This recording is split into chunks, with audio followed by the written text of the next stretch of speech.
Une femme a souffert le martyre pendant plus d'1 an car suite à une intervention, on aurait oublié un morceau de vésicule dans son abdomen. Il y aurait eu erreur médicale et évidemment, sinon elle ne serait pas sur ce plateau. Personne ne veut rien faire pour elle. Le médecin semblerait tourner le dos à ce problème. Nous allons essayer de le contacter dans une seconde. Auparavant, je vous rappelle que si vous vivez un problème lié à la médecine, le docteur Courtois, notre spécialiste, se fera un plaisir de vous aider avec tous nos spécialistes en nous écrivant à l'adresse suivante. Elle apparaît sur votre téléviseur et en envoyant que des photocopies de votre dossier. Accueillons maintenant sur ce plateau Cathy et son ami Sébastien. À 23 ans, Cathy possède un dossier médical aussi épais qu'un annuaire téléphonique. Et tout cela à cause d'un chirurgien qui a oublié un bout de vésicule biliaire dans son ventre. Ça a été 2 ans de calvaire, 2 ans d'enfer, 2 ans horribles. J'ai de la haine, énormément de rancœur vis-à-vis de ce chirurgien. Cette faute a eu des conséquences épouvantables pour cette jeune mère de famille qui se tordait de douleur. Jusqu'à en vomir, des fois tellement que la douleur était forte, jusqu'à en vomir. Son entourage pensait qu'elle jouait la comédie, puis on l'a crue folle. Puis un jour, on a découvert l'erreur du chirurgien qui avait opéré Cathy. Elle va d'ailleurs lui demander de s'expliquer. Vous me dites que j'ai fait une faute médicale, vous prenez votre responsabilité et vous portez plainte pour faute médicale. C'est dégueulasse, c'est horrible, parce que depuis 2002, ça s'est passé et puis... Il prend pas ses responsabilités. Puisqu'il ne prend pas ses responsabilités, nous allons le faire à sa place. Cela ne va pas plaire à notre praticien. Est-ce que vous voulez faire une déclaration de sinistre ou vous préférez qu'elle fasse un procès? Qu'on le sache, comme ça on n'en parle plus. Avec vous et compagnie. Vous préférez un Avec vous, procès? Là, je me sens totalement agressé par vous depuis. Vous m'appelez, écoutez, vous m'appelez en serré, à 4, sans m'avoir prévenu, sans rien. Écoutez, vous ne daigniez même pas répondre à un de vos confrères éminents qui vous convoque gentiment. Et vous ne donnez quoi? Le nom d'une compagnie d'assurance, c'est quoi? Cathy attend depuis 5 ans que ce chirurgien dont la faute a été établie par ses pairs fasse jouer son assurance. Nous ferons face dans ce dossier où la mauvaise foi sera de mise. Je vais mieux vous proposer, si vous avez 5 minutes à m'accorder, je vous recale l'insert téléphonique du docteur où il reconnaît qu'il y a eu erreur médicale, quand il nous le dit au téléphone tout à l'heure. Je veux des preuves. Ah, parce qu'il s'amuserait à dire ça lui-même si c'était pas le cas. Ça m'intéresse pas. Ce sont les preuves écrites. Faites bien votre métier. Nous ne pouvons pas laisser Cathy dans cette situation. La suite de Sans aucun doute dans un instant sur TF1.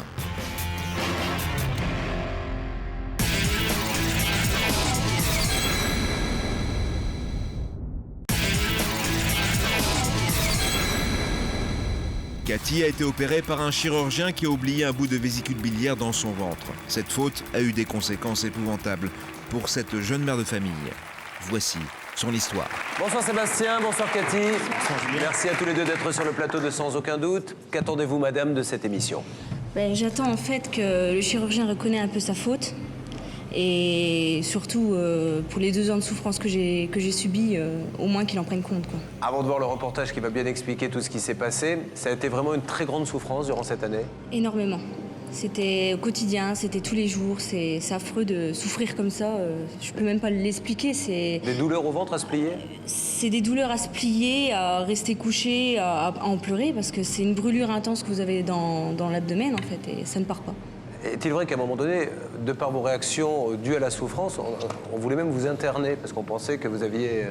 En fait, dû à la douleur que j'avais, en fait, les médecins ont pensé que c'était peut-être un peu dans ma tête, en fait, que ce serait préférable que j'aille voir un psychiatre, que je parle en fait un peu et peut-être qu'après ça irait, en fait. À part ce médecin qui vous a opéré et qui semble pour l'instant ne pas trop s'occuper de votre cas, d'autres personnes sont intervenues pour dire oui, il y a eu une erreur ou pas?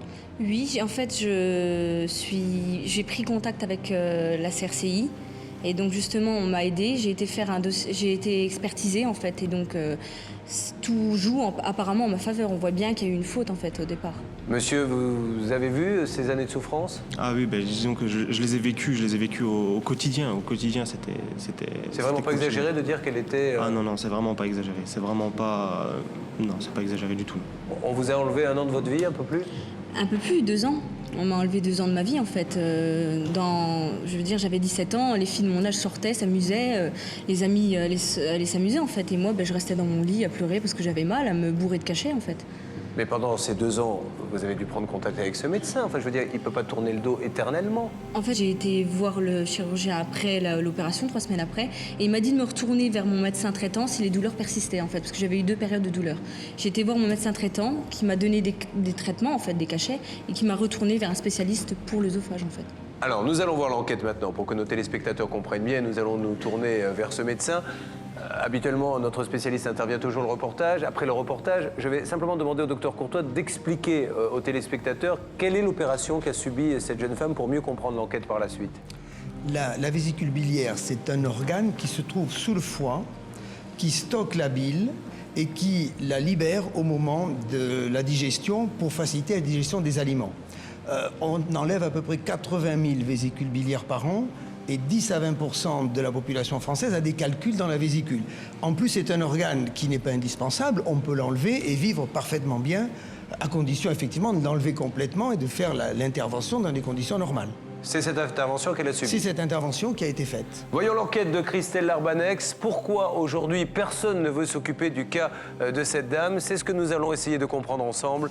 Le sujet, Christelle Larbanex, pour sans aucun doute. Ça a été 2 ans de calvaire, 2 ans d'enfer, 2 ans horribles. Je suis en colère contre lui, énormément en colère. J'ai perdu mon travail. Mon couple a failli casser tellement j'étais malade. J'ai fait une ictère, j'ai manqué de mourir. J'ai de la haine, énormément de rancœur vis-à-vis de ce chirurgien. C'est 2 années de calvaire. 2 années de calvaire. Je ne me laisserai pas faire. J'irai le poursuivre jusqu'en justice s'il le faut, ça c'est sûr. Cette jeune femme de 23 ans a souffert le martyre pendant 2 ans. De violentes douleurs abdominales l'ont obligée à rester allongée, cloîtrée chez elle. Le responsable de ces maux, un morceau de vésicule de 2,5 cm, oublié dans son ventre lors d'une opération par un chirurgien. Durant 24 mois, aucun médecin ne s'en est aperçu. Cathy, elle, a tout tenté pour calmer ses souffrances, en vain. Ça a été ma nourriture quotidienne pendant 2 ans. J'ai fait que ça d'en prendre pendant 2 ans et ça servait strictement à rien. Aujourd'hui, Cathy n'a plus de douleur. C'est une jeune femme comblée, mère de 2 enfants, Luan 22 mois et Ethan 1 mois. Mais elle n'a rien oublié de cette période critique de sa vie. Une cicatrice de 20 cm qui lui traverse le ventre de part en part le lui rappelle chaque jour. Une vision difficile à soutenir pour Cathy, qui souffre aussi de vergetures liées à ses 2 grossesses. Ça me fait énormément mal au cœur parce que je me dis quand même que c'est moche et qu'on pourra pas rattraper. C'est pas esthétique, quoi, c'est sale. 2 grossesses n'a pas aidé, je suis d'accord. Mais même si j'ai eu 2 enfants, je suis jeune, j'ai pas à avoir ça sous le ventre, quoi. Cathy craque, elle a honte de ce ventre qu'elle évite de montrer aux autres, mais surtout à son compagnon Sébastien. À cause de cette histoire, le couple a failli se séparer. Non seulement c'est 2 années de souffrance pour elle, mais c'est 2 années de souffrance pour moi, qui était tout le temps à son chevet. Il y a eu, on ne pouvait rien faire, non seulement vis-à-vis du sexe, mais vis-à-vis des sorties, vis-à-vis des cinémas, même de descendre, d'aller voir mes parents ou même ses parents, c'était impensable.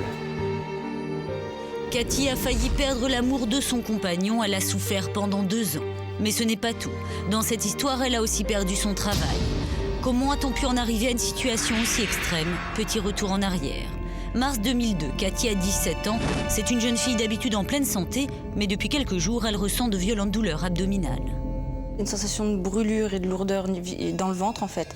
Ça brûlait, et tous les 2 jours, en fait, ça apparaissait. Après, c'était à peu près tous les jours.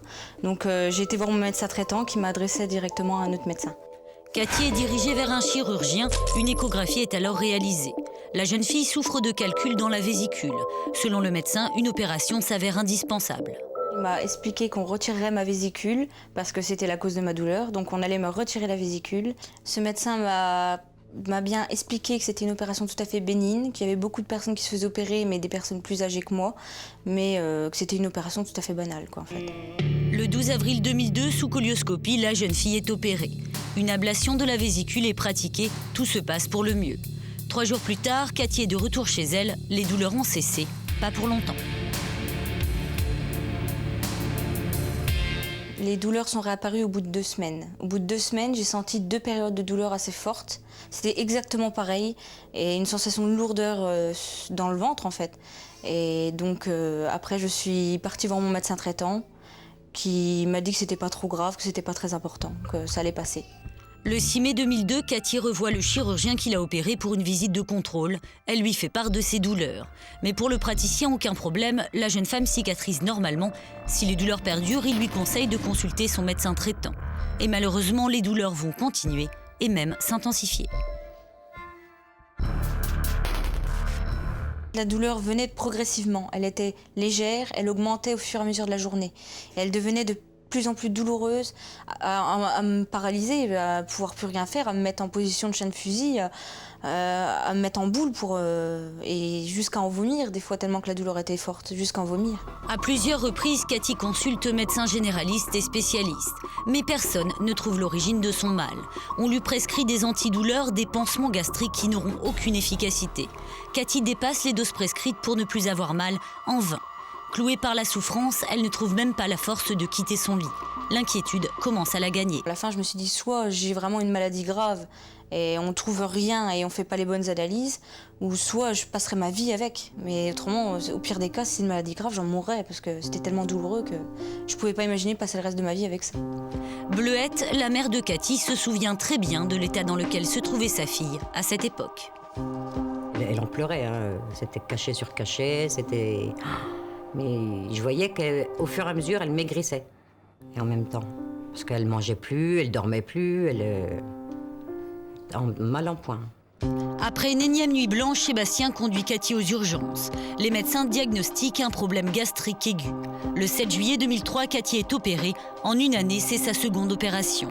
La jeune femme pense que son cauchemar est enfin terminé. Mais contre toute attente, les douleurs vont réapparaître. Selon les médecins, Cathy est désormais en bonne santé. Ces douleurs seraient le fruit de son imagination. Les médecins ont commencé à croire, même on en était persuadés pour la plupart, que j'inventais mes douleurs, que j'étais hypocondriaque. On a mal, on sait qu'on a mal, et vous avez beau vous plaindre et dire que vous avez mal, personne ne vous croit. Même Sébastien commence à douter de la sincérité de sa petite amie. Je pensais réellement qu'elle était hypocondriaque, car plusieurs médecins l'ont dirigée sur une voie psychologique. Et moi, j'étais plus favorable envers les médecins. Moi, je lui ai même conseillé d'aller voir carrément un psychiatre. Je voulais même l'emmener voir un psychiatre. Cathy est en pleine déprime. Personne ne la croit, mais cette douleur, elle la ressent dans sa chair. Sébastien, lui, ne supporte plus cette situation. Il envisage la séparation. 6 mois après sa deuxième opération, l'état de santé de Cathy se dégrade inexorablement. Fin 2003, j'ai commencé à avoir une énorme jaunisse. Je suis devenue jaune des pieds à la tête. Vraiment très jaune, et donc c'est devenu quand même inquiétant parce que quand on jaunit comme ça, vous regardez dans une glace, vous voyez que vous devenez jaune, les yeux jaunes, tout jaunes. J'ai pas compris ce qui m'arrivait en fait. Après de multiples examens, les médecins vont enfin percer le mystère de l'inquiétant mal qui ronge Cathy depuis bientôt 2 ans. Un morceau de vésicule de 2,5 cm est découvert dans son abdomen. Il a été oublié lors de sa première opération de la vésicule. Sa souffrance porte enfin un nom. Cathy n'est pas folle, ses douleurs n'étaient pas imaginaires. Quand le chirurgien est venu me voir et m'a dit qu'il restait un moignon de vésicule dans mon ventre, un morceau de vésicule, j'ai été tellement choquée que je lui ai déjà fait répéter, et puis il m'a dit il y a un morceau de vésicule. Je lui ai expliqué que j'étais opérée le 12 avril 2002 de la vésicule et que c'était pas possible qu'il me reste un morceau de vésicule. Mais il m'a dit qu'il restait bien un morceau de vésicule visible avec un caillou dedans. Ce n'est pas d'un psychiatre dont Cathy a besoin, mais d'un chirurgien, et de toute urgence. Le 19 janvier 2004, pour la 3e fois en 2 ans, Cathy est opérée. Le morceau vésiculaire est retiré. Je me suis réveillée, il n'y avait plus rien. Plus de douleur, plus rien. Ça m'a fait un... Je peux même pas le décrire, c'était super. Je me suis réveillée, il n'y avait plus rien, plus de douleur, je souffrais plus. C'était fini. Pour moi, depuis, je revis. Je peux pas l'expliquer, je revis. Ça, c'est clair et net, je revis. Quelques semaines plus tard, Cathy reprend son travail d'intérimaire dans une usine de pièces détachées de voitures. Très rapidement, la médecine du travail la déclare inapte, son emploi comportant de la manutention. À partir de cet instant, Cathy va tout faire pour que son préjudice soit reconnu. En décembre 2004, une expertise médicale est réalisée par le biais de la Commission régionale de conciliation et d'indemnisation des accidents médicaux. L'expertise montre clairement qu'il y a eu erreur médicale. Il s'agit des conséquences d'une faute médicale. L'acte réalisé le 15 avril 2002 n'est pas conforme aux règles de l'art. Il n'y a aucune raison de laisser en place un moignon vésiculaire. Ceci implique la responsabilité du docteur. Quand j'ai reçu l'expertise et qu'elle était en ma faveur, je me suis sentie soulagée et je me suis dit qu'en fait, il y a vraiment eu une faute, il y a vraiment eu un problème et à un moment donné, donc c'était moi qui avais raison en fait. Mais le chirurgien ne se serait pas présenté à l'expertise, il aurait même refusé de communiquer le nom de sa compagnie d'assurance, Cathy est désabusée. J'aurais aimé quand même qu'il prenne ses responsabilités, mais il ne l'a pas fait. Donc j'ai quand même souffert pendant 2 ans à cause de la douleur, mais aussi moralement pour ce qu'il a fait. Ce chirurgien exerce maintenant dans un autre département, à plus de 800 km du domicile de Cathy. Accompagnée de notre équipe et munie d'une caméra cachée, Cathy décide d'aller lui parler afin de savoir ce qu'il compte faire pour elle. Au premier abord, le chirurgien ne la reconnaît pas. Vous m'avez opéré le 12 avril 2002 de la vésicule biliaire. Vous m'avez laissé un morceau de 2,5 cm. Parce que je ne l'ai pas vu, parce que vous aviez sûrement une vésicule qui avait une morphologie particulière qui fait qu'on ne l'a pas vue. Des propos en totale contradiction avec l'expertise médicale qui souligne que la vésicule de Cathy ne présentait aucun caractère particulier. Tout le monde vous le dira. Tous les gens de bonne foi vous diront que ça peut arriver. Ah d'accord, mais déjà vous, au départ, vous ne m'avez pas informé de ça. Vous comprenez que depuis 2002, j'ai été sous traitement thérapeutique, antidépresseur, antidouleur, pansement gastrique. J'ai tout pris pour soulager ma douleur, rien n'a fait, j'ai perdu mon travail. Mon couple a failli casser tellement j'étais malade. J'ai fait une ictère, j'ai manqué de mourir. Regardez, j'ai quand même un rapport d'expertise qui joue en ma faveur. Non, il joue pas. Mais si, il joue en ma faveur, c'est écrit derrière. Je voulais que je vous montre, c'est écrit qu'il y a une faute. Vous me dites que j'ai fait une faute médicale, donc vous prenez votre responsabilité et vous portez plainte pour faute médicale. Donc ça, voilà les responsabilités d'un chirurgien renommé. C'est dégueulasse, c'est horrible, parce que depuis 2002, ça s'est passé et puis... prend pas ses responsabilités. Pour moi, il prend pas ses responsabilités. Malgré sa déception, Cathy ne se décourage pas. Entourée de l'amour de son compagnon et de ses 2 enfants nés après ses opérations, elle est prête à livrer ce combat sur tous les terrains. Si le chirurgien ne me donne pas de nouvelles, ne fait rien, ne répond à rien du tout, je crois qu'à mon avis, il y a de grandes chances qu'il se retrouve devant le tribunal parce que je ne le laisserai pas faire. J'irai le poursuivre jusqu'en justice s'il le faut, ça c'est sûr. Une enquête signée Christelle Larbanex, pour sans aucun doute. Alors, au-delà de l'erreur, si erreur il y a, ce qui doit être très dur à vivre, c'est qu'à un moment donné, on vous dit, allez, prenez des calmants, on va vous mettre dans un centre, et puis voilà, arrêtez, vous écoutez. C'est ça qui... Et vous avez votre douleur, vous savez que c'était pas vrai. C'est le pire, c'est qu'on sait qu'on a mal, et tout votre entourage vous croit pas. Tout votre entourage vous dit, mais non, ça doit pas être vrai, à force, ça fait 2 ans qu'elle a ça. Personne ne me croyait, en fait. À ce moment-là, vous avez commencé, je veux dire, à perdre un peu la raison, parce qu'au bout d'un moment, quand tout le monde vous dit « c'est toi qui t'écoutes », on doit finir par le croire. Mais en fait, tout le monde pensait qu'à la fin, vaut mieux que j'aille parler à un psychiatre, que ça va s'évacuer, ça va partir. De toute façon, si je parle à un psy, la douleur va s'arrêter, parce que c'est dans ma tête, en fait. On me disait « prends tes cachets, et puis autrement, monte te coucher, quoi ». Monsieur, vous avez vécu ça, enfin, toute cette... pression qu'il y avait autour d'elle? Oui, constante, oui. J'ai vécu ça, oui. Vous-même, vous en avez douté à un moment donné? Disons que plutôt que de croire ma petite amie, avoir confiance en ma petite amie, j'ai plus confiance en... Je vais pas dire que j'ai plus confiance, mais on croit un médecin, quoi. Disons que comme le médecin, pour lui, il était persuadé qu'il n'y avait plus de vésicule biliaire. Même moi, j'étais de l'avis du médecin. Je pensais vraiment qu'il fallait qu'elle aille voir un psychiatre. Alors les conséquences sont terribles puisque vous perdez votre travail dans la mesure où vous ne pouvez plus bouger. Je suppose que ça a dû avoir aussi des répercussions sur votre couple, tous les deux. En fait, on s'est mis ensemble très jeunes, mais bon, les douleurs sont apparues un peu, on va dire 3 ans après à peu près. Et donc, en fait, après, on se voyait plus du tout. En fait, lui partait travailler, moi j'étais allongée en haut, je ne bougeais pas. On se croisait même plus. Bon, c'était bonjour, au revoir, quoi. Alors, quand on vit un choc, un drame comme celui-ci, on parle souvent de faire son deuil quand la faute est reconnue. Là, quand vous tombez face à ce médecin qui semble dire « mais il ne s'est rien passé », ça doit être difficile, même si ça va mieux, en admettant que ça aille mieux, de pouvoir passer à autre chose. Mais Quand je l'ai revu, j'ai eu du mal quand même à... Ça a eu du mal à passer parce que je me suis dit quand même, j'ai souffert pendant 2 ans, il n'en prend pas compte. Pour lui, je devrais être heureuse d'avoir refait ma vie après. Je devrais être heureuse d'avoir 2 enfants, d'avoir un couple, que je devrais oublier la période de 2 ans qu'il y a eu avant de douleur. Ce qui est dur aussi, c'est qu'on sait, puisque c'est obligatoire, que ce monsieur a une assurance. Il pourrait très bien dire, bah, écoutez, dans ces cas-là, j'appelle mon assurance, elle enverra un expert, puis nous verrons bien. Mais il refuse même de donner les coordonnées de son assurance. Ah oui, oui, totalement, totalement. Moi, il m'a dit, en gros, il m'a dit si j'avais un dossier d'expertise qui joue en ma faveur, ben, que je porte plainte. Et puis c'est tout. Moi, il veut rien entendre, il veut pas me donner le numéro de son assurance, il veut rien faire, il veut pas du tout contribuer à ça. Pour lui, c'est passé. Vous avez eu peur à un moment donné que ça soit très très grave? Oui. J'ai eu peur, tout vous passe par la tête à ce moment-là. Vous vous dites, j'ai peut-être un cancer, j'ai peut-être quelque chose au niveau de l'estomac ou dans le ventre, ou j'ai peut-être une maladie grave. À la fin, je me suis dit, j'ai une maladie grave de toute façon. Pour souffrir comme ça, je voyais que ça, moi. Alors, docteur Courtois, on rappelle que nous avons la chance d'avoir une très bonne médecine dans ce pays et que les cas qui se présentent dans cette émission sont vraiment, représentent une petite minorité, mais ils ont quand même le droit, ces gens-là, d'être défendus.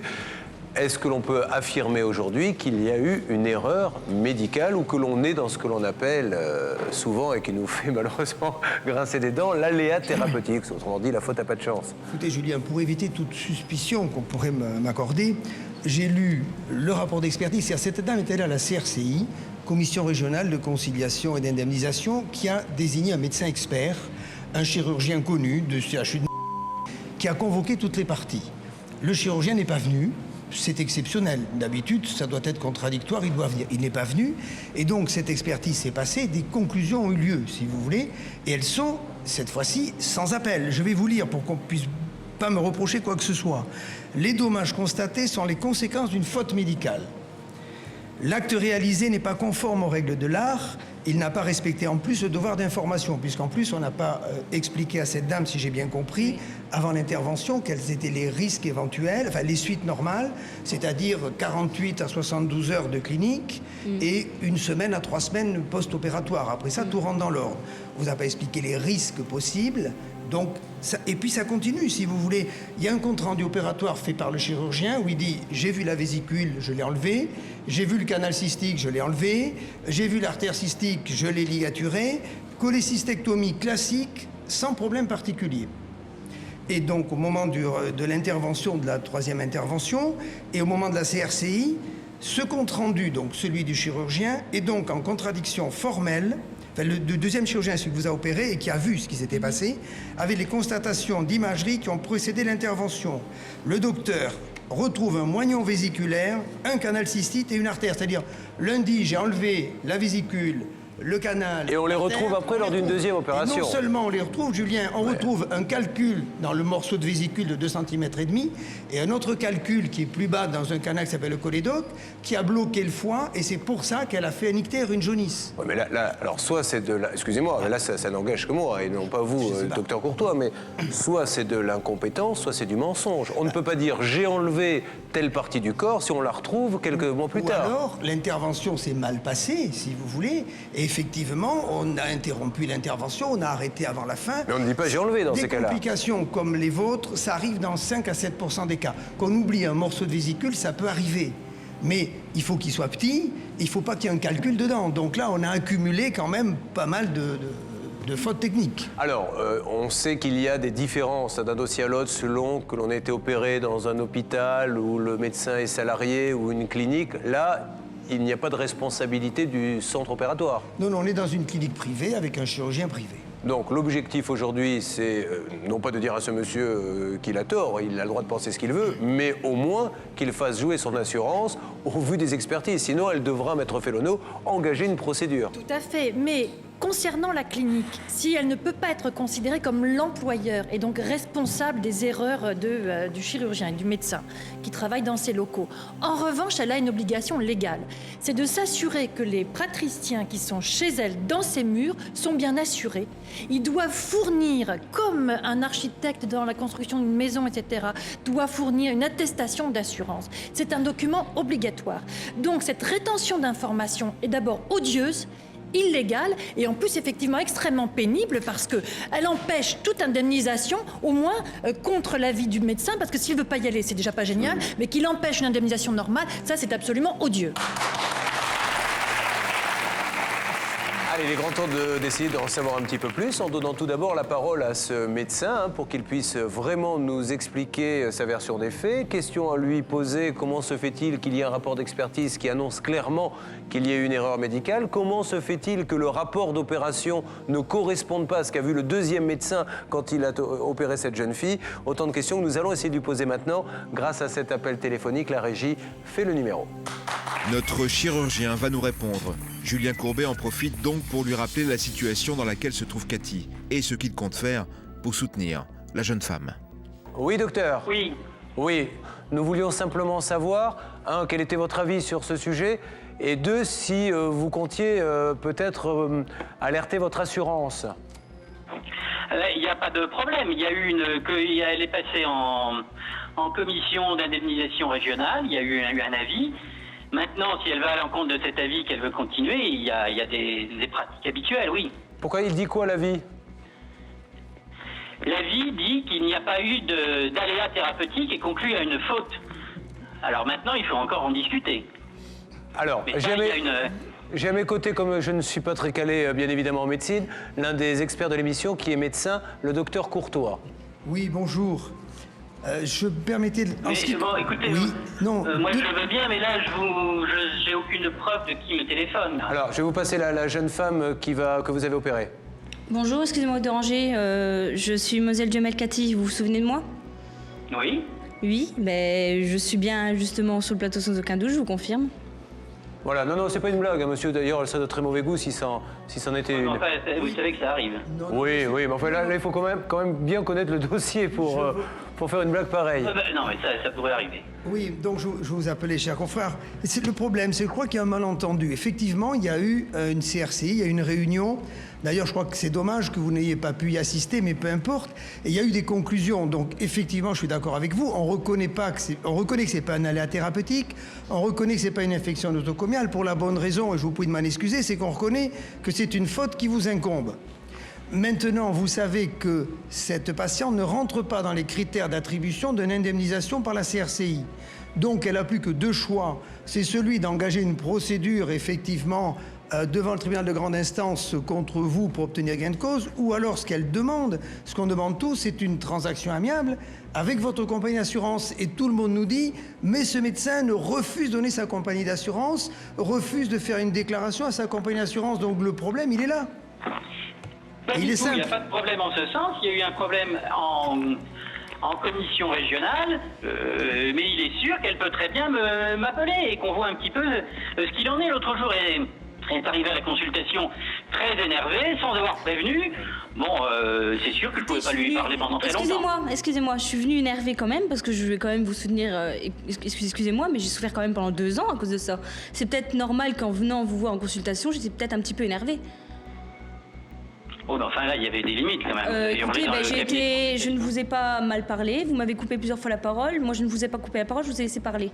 Vous m'avez expliqué, et moi je vous ai expliqué que j'ai souffert pendant 2 ans, et vous apparemment vous n'en prenez pas compte. J'ai pas dit que j'en tenais pas compte. Mais excusez-moi, mais moi c'est ce que j'ai compris. Docteur, si vous êtes pressé, soyons concrets. Sa question, elle est très simple, et elle attend une réponse oui ou non. Est-ce que vous pouvez faire une déclaration de sinistre à votre assurance? Mais on peut toujours faire des déclarations de sinistre, mais il y a peut-être des mœurs à respecter, une agressivité verbale, docteur, vous allez lui faire payer son énervement, c'est ça? On va pas la punir. Bon, elle s'excuse, voilà. Vous pouvez la comprendre, elle a passé 1 an et demi à l'IT. On a essayé de la mettre dans un asile. Là aussi, on peut, si vous voulez, il y a matière à discussion, parce que vous savez très bien qu'à la suite de sa première opération, elle a eu d'autres opérations qui étaient, à mon avis, mal renseignées, mal bilantées et peut-être pas tout à fait utiles. Au bout du fil, Le chirurgien va qualifier de malfaçon l'erreur qu'il a pu commettre en opérant Cathy. Il va tenter de se justifier, arguant du fait que dans ce genre d'intervention, l'imprévu est toujours possible. Il va également contester l'utilité des opérations qui ont suivi et qui ont été exécutées par un autre chirurgien. Restent plusieurs questions. Pourquoi n'a-t-on pas écouté Cathy quand elle disait souffrir? Et enfin, que compte faire notre chirurgien mis en cause à l'occasion d'une expertise à laquelle il n'a pas jugé utile de se rendre pour réparer le préjudice subi par sa patiente? La seule question est, aujourd'hui, si une expertise dit clairement qu'il y a eu un problème, ce qui peut arriver à n'importe quel médecin, à n'importe lequel, il suffit de faire une déclaration de sinistre à son assurance et il y a une transaction et on n'en parle plus. Puis elle ne va pas repartir maintenant au tribunal pendant des années. Puis vous-même, vous avez autre chose à faire, docteur. Maître Fellonneau. Or oui, moi, docteur, ce que je regrette, c'est que j'ai en main une lettre du professeur qui a fait l'expertise et qui dit la chose suivante. Le docteur n'a pas jugé utile de prendre contact avec moi, soit directement, soit en me communiquant les coordonnées de sa compagnie d'assurance, et ne s'est pas présenté à l'expertise. Donc c'est un peu dommageable, excusez-moi, pour vos patients, quelle que soit l'attitude qu'elles aient, compris, pas compris ce qu'il fallait faire après l'opération. Qu'effectivement, même à une expertise, vous ne vous présentiez pas, rien que pour exposer ou comprendre, faire comprendre à votre patiente ce qui s'est passé. Alors, je pense qu'il faut dépasser maintenant ce débat. Elle a peut-être eu des torts, vous en avez certainement. En tout cas, si vous les contestez, il faudrait maintenant le faire avec des moyens normaux pour votre patiente, c'est-à-dire au moins en communiquant le nom de votre compagnie d'assurance. Aujourd'hui. Bon, écoutez, on va mettre fin à ça parce que moi j'ai autre chose à faire. Non, monsieur, non, docteur, j'ai pas entendu le nom de la compagnie d'assurance, j'ai pas bien répondez, saisi. est-ce que vous voulez faire une déclaration de sinistre ou vous préférez qu'elle fasse un procès? Qu'on le sache, comme ça on n'en parle plus. Avec une compagnie. Vous préférez un procès? Là, je me sens totalement agressé par vous depuis. Vous m'appelez, si, écoutez, vous m'appelez en rang serré, à 4, sans m'avoir prévenu, sans rien. Écoutez, vous ne daignez même pas répondre à un de vos confrères éminents qui vous convoque gentiment. Et vous ne donnez quoi? Le nom d'une compagnie d'assurance, c'est quoi? Le chirurgien préfère raccrocher. Il s'est senti, dit-il, agressé. Cathy, quant à elle, ne trouve pas les mots pour dire ce qu'elle éprouve. Ça vous choque d'entendre ça? J'ai même pas de mots pour le décrire. C'est incroyable quand même. Il prend même pas ses responsabilités. Non, ce que je trouve aberrant, moi je vais vous dire, c'est que quoi qu'il en soit, il le sait ce monsieur qu'il y a une erreur puisqu'il le reconnaît lui-même. Pouvoir vous en vouloir et vous punir en quelque sorte, c'est une punition. Il m'a puni pendant 2 ans, lui. Moi, je ne lui fais pas de tort pour. D'avoir été un peu énervé. Enfin, on l'a vu, la caméra cachée. Ouais, j'ai été dans la limite du poli quand même, donc. Il n'a pas l'air de se rendre compte de ce qui s'est passé. Non, à mon avis, non. Il n'en prend pas conscience, à mon avis. Maître Novakovic. Je pense qu'il la prend de haut, il nous prend de haut, il a bien tort, parce que nous sommes bien gentils de chercher une solution amiable. D'autre part, ce monsieur dit on ne prend pas rendez-vous, on nous appelle comme ça. Quand il y a des choses 1000 fois plus graves que mon appel téléphonique, c'est-à-dire se rendre à une expertise où l'on va le mettre en cause, là, il y a un rendez-vous qui est pris bien longtemps à l'avance, il ne s'y rend pas non plus. Donc les rendez-vous, malheureusement, je ne sais pas s'ils servent à grand-chose. Je rappelle quand même que l'opération s'est faite en avril 2002 et que donc ça fait des années que ce médecin sait ce qu'il se passe et qu'il ne fait rien. Donc effectivement, là, c'est encore plus inadmissible. Et moi, j'ai les pires craintes, effectivement, car il n'est absolument pas normal de ne pas fournir les coordonnées d'une compagnie d'assurance en responsabilité civile, qui est une assurance obligatoire. À cet instant, nous envisageons sans vraiment y croire l'inconcevable. Notre chirurgien est-il vraiment assuré? Comment expliquer son comportement depuis 5 ans durant lesquels il a refusé de faire intervenir sa compagnie d'assurance dans le litige qu'il oppose à Cathy? Pourquoi fait-il la sourde oreille? Nous appelons la commission régionale de conciliation et d'indemnisation qui a géré l'affaire de notre témoin. Nous voulons savoir si notre chirurgien est assuré. Comme aujourd'hui le médecin semble faire un petit peu la sourde oreille, notre première question c'était de savoir s'il était assuré. Ah, normalement, ils sont tous assurés, effectivement. Je vais reprendre le dossier en même temps. Merci beaucoup, c'est très gentil, madame. Alors, merci. Par contre, dites-moi, vous souhaitiez avoir quels renseignements, si je peux vous les donner? Alors, savoir s'il était assuré et avoir les coordonnées simplement de l'assurance, savoir où ce monsieur était assuré. Je peux pas vous donner ces coordonnées, malheureusement. Nous avons demandé à Cathy de rédiger un fax à l'attention de la commission afin de savoir si le chirurgien est bien couvert par une compagnie d'assurance. La réponse est positive, ce qui nous rassure. Encore faut-il que notre praticien se décide à la saisir, ce que nous ne pouvons hélas pas faire à sa place. En attendant, nous contactons la clinique dans laquelle il opère aujourd'hui. Nous voulons tenter une médiation. Julien Courbet résume rapidement l'affaire. La directrice est à l'écoute. Vous avez chez vous un médecin qui ne joue pas le jeu avec les patients. Un médecin qui ne s'est pas déplacé une expertise alors qu'il était mis en cause. Un médecin qui ne donne pas sa compagnie d'assurance et un médecin qui ne fait rien pour son patient. Et ce médecin travaille chez vous. Donc, moi, je peux lui parler du problème que vous m'exposez. Parce que s'il l'a fait là-bas, il n'y a aucune raison qu'il ne le fasse pas chez vous. Personne n'est à l'abri d'un pépin. Si demain, il y a une opération chez vous qui se passe mal, je pense que vous n'aimerez pas, en tant que directrice, savoir que le médecin tourne le dos et ne fait rien. Oui, je suis entièrement d'accord avec vous. C'est juste de le ramener à la raison. Moi, je peux seulement vous confirmer que son contrat d'exercice qu'il a signé mentionne qu'il est bien assuré en responsabilité civile. Mais il est assuré à quelle assurance? Dans le mien, il est assuré. Mais à quelle assurance? Moi, je n'ai pas le droit de vous communiquer le renseignement. Non, d'accord, ok. Sollicité, sans son consentement. Voilà. Moi, madame, essayez de lui parler. Voilà. Mais le problème qui concerne cette patiente dans cette clinique et ce chirurgien, je peux lui en parler, bien entendu. Je peux parler de ce problème. Voilà, madame, parce que je de se tourner vers vous. Je ne voudrais pas que vous soyez éclaboussé par ça, parce que, encore une fois, votre établissement n'a rien à se reprocher. Oui. Et voilà, je pense que vous êtes la première à essayer de faire en sorte que tout se passe bien avec les patients. Et là, il y a un monsieur qui a fait ça dans un autre établissement. C'est pas bien. En plus, voilà, on est assuré pour ça. On se base que sur des choses, en plus, qui sont vérifiées, revérifiées. Il y a eu cette expertise, personne ne la conteste pas lui-même. Il fait jouer son assurance et on n'en parle plus, le dossier est classé. Nous invitons la directrice de la clinique à parler avec notre chirurgien qui désormais travaille chez elle. Notre objectif, aboutir à un compromis qui satisferait tout le monde, à commencer par Cathy. Bon, madame, on n'a pas réglé le problème encore, mais je pense que là, nous avons appelé. Nous attendons d'avoir des nouvelles de la première clinique où vous avez été opéré, qui appellera aussi ce monsieur. La nouvelle l'a appelé.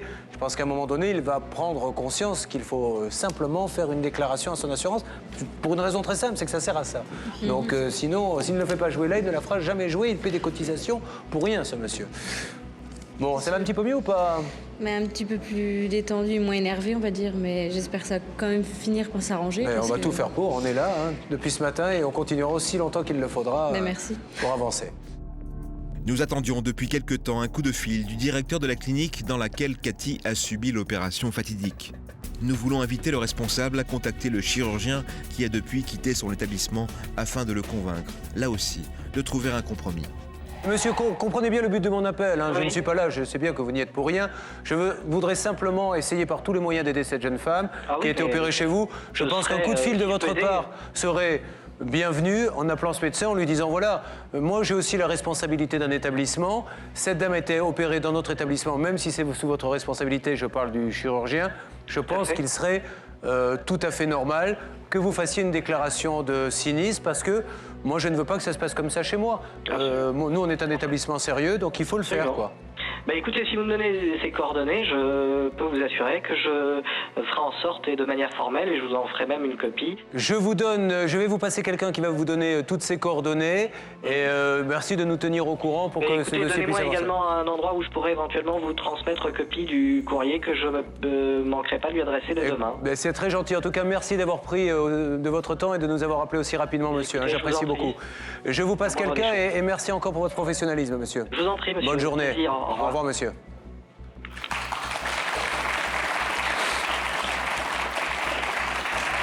Voilà, il faut quand même reconnaître que ce soit l'établissement où vous avez été opéré ou le nouvel établissement, dans les deux cas, les directions n'étaient pas là, nous ont immédiatement rappelé et font preuve d'un esprit d'ouverture extraordinaire. Donc je pense que maintenant, avec les deux directeurs qui vont appeler ce monsieur, il va quand même comprendre qu'il va falloir faire une déclaration de sinistre.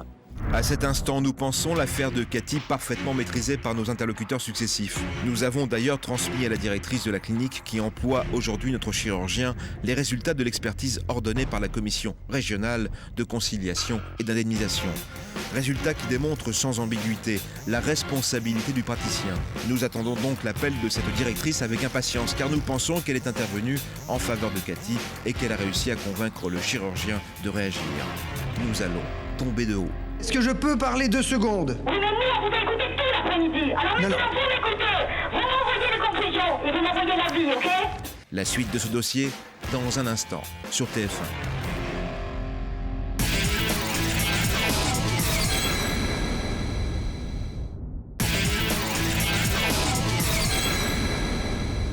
Toujours en compagnie de Cathy, victime d'une erreur médicale. Nous attendions sur le plateau que la directrice de la clinique qui emploie aujourd'hui notre chirurgien nous rappelle. Elle est en ligne avec nous depuis un instant. Voici la suite de cette affaire. Oui, monsieur. Oui, de Alors, nouveau Julien Courbet sur le plateau. Oui, j'ai bien reçu par fax l'expertise, mais il manque les conclusions. Et surtout, il n'y a pas l'avis de la CRCI. Donc je me demande comment vous pouvez accuser quelqu'un sans preuve. L'expertise sans conclusion et sans résultat du CRCI, vous m'étonnez, hein? Alors, je vous passe au docteur Courtois. Madame, vous avez 5 pages. Ben, dans les 5 pages, vous avez des conclusions. Les conclusions, c'est là. Vous n'avez pas envoyé les conclusions. Mais attendez, est-ce que vous... L'avis du CRCI, ce n'est pas normal. Votre attitude est anormale. Attendez, mais je crois... C'est injuste. Non, attendez. Moi, je vais vous expliquer. Alors, on est très poli, on vous écoute, on attend vos preuves que vous n'avez pas. Attendez, est-ce que je peux parler 2 secondes? Oui, mais nous, on vous a écouté tout l'après-midi. Alors maintenant, vous m'écoutez. Vous m'envoyez les conclusions et vous m'envoyez l'avis, ok? Mais premièrement, je pense que les conclusions, il n'y a que 5 pages. Mais l'avis, ça m'étonne que vous ne soyez pas au courant, que vous n'ayez pas compris. Il y a des conditions pour être indemnisé par le CRCI. Vous m'envoyez les conclusions, je comprends mieux le dossier que vous, je dirige un établissement médical.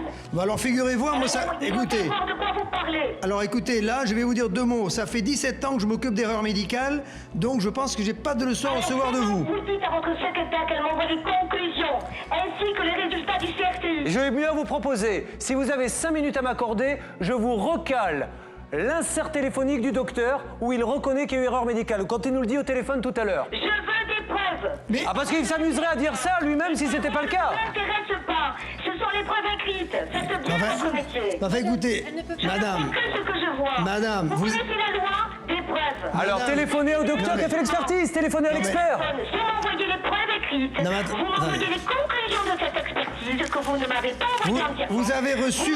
Non, laissez, vous ne pourrez rien avoir là. Parce qu'elle a reçu la totalité, Julien. Tout, elle a tout. Il y a 5 pages. C'est mon avocat, ok? Elle sait pas lire. Les conclusions sont sur part de la 5e page. Alors, on va vous la lire. On va vous les lire, les conclusions. Allez-y, docteur Courtois. Lisez les conclusions. Madame, est-ce qu'on peut se parler 2 secondes tranquillement? Je veux des écrits, vous m'avez Bon, demandé. mais vous avez reçu 5... Extrêmement poli avec vous. Vous avez reçu 5... Non, mais... C'est la page garde. Je ne veux rien entendre. Bon. Vous pouvez l'inventer. Vous pouvez l'inventer. Mais vous avez reçu... Par écrit les conclusions. Alors, madame, est-ce que vous pouvez lire... Madame, madame, il faut aller voir un médecin, là. Madame, Et ça, c'est pas normal. madame, est-ce que vous pouvez... Madame, est-ce... Elle a raccroché? Oh, ben dis donc, hein.